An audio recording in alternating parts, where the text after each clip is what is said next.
Une question que vous me posez souvent et qui vous stresse beaucoup, c'est comment élever les enfants et comment faire pour que vous soyez moins stressé par les enfants. Alors, c'est ce qu'on va voir aujourd'hui dans cette vidéo. Bonjour, je suis Luc Gégien, Mister No Stress, et donc dans cette courte vidéo, nous allons voir les trois principes qui permettent de vraiment avoir une éducation pour un enfant qui soit saine, et on va voir surtout le premier principe. Donc les trois principes de base pour avoir une éducation saine et qui soit efficace pour les enfants, c'est 1. Le principe de sécurité, 2. Le cadre, 3. L'amour. Ce sont vraiment un trépied de choses qui vont permettre de donner une éducation correcte aux enfants et surtout d'avoir des références qui vont faire que vous êtes moins stressé par rapport à votre rôle de parent. Alors, on va voir aujourd'hui donc le principe de sécurité. On avait vu la dernière fois par rapport au sentiment d'être un bon parent ou d'être un mauvais parent et qu'on avait vu qu'effectivement il n'y avait pas de raison de se poser des questions par rapport à ça, que c'était pas très grave. Et donc aujourd'hui, on va voir surtout ce principe de sécurité par rapport aux enfants.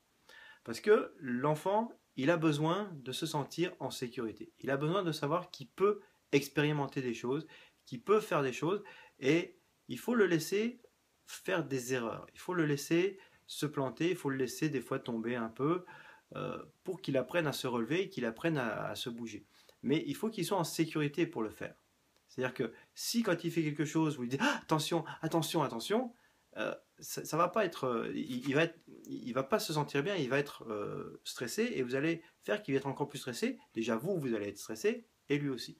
Donc c'est quelque part de lui faire confiance et de le laisser tomber, mais avec des sécurités. Évidemment, mettez pas des clous, mettez pas des choses dangereuses vraiment, mais mettez des coins aux portes, aux tables par exemple, pour pas qu'il se cogne en se faisant vraiment mal.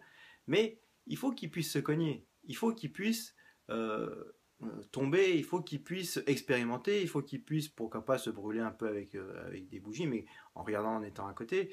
Mais il faut qu'il soit en sécurité pour pas que ça soit vraiment dangereux, mais il faut qu'il puisse se confronter à des choses difficiles quand même pour pouvoir apprendre, pour pouvoir expérimenter, pour pouvoir être plus efficace et pour pouvoir surtout comprendre le monde, parce que vous ne serez pas toujours là pour le protéger. Donc permettez-lui de faire des choses dangereuses dans la limite où c'est pas trop dangereux, évidemment.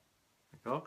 Et donc si vous l'empêchez de faire des erreurs graves, enfin des erreurs, et de tomber, de se faire un petit peu mal pour comprendre que ça fait mal, de tomber un peu sur une petite marche ou une chose comme ça, et ben ça évitera qu'il se fasse beaucoup plus mal à un autre moment parce qu'il n'aura pas appris, il n'aura pas compris ce qu'il faut faire. Et ainsi, vous serez moins stressé de voir que votre enfant, de toute façon, il va apprendre des choses grâce à la sécurité que vous avez mis en place. Voilà. Donc ça, c'est quelque chose qu'on verra certainement dans la formation que je vais faire sur votre première année de bonheur, formation en psychologie positive, qui n'est pas encore disponible pour l'instant, mais qui va venir dans quelques semaines, voire quelques mois. Voilà. Si ça vous plaît, cette vidéo, n'hésitez pas à vous abonner pour avoir les suivantes, à envoyer le lien à vos amis, à cliquer sur j'aime si vous avez apprécié.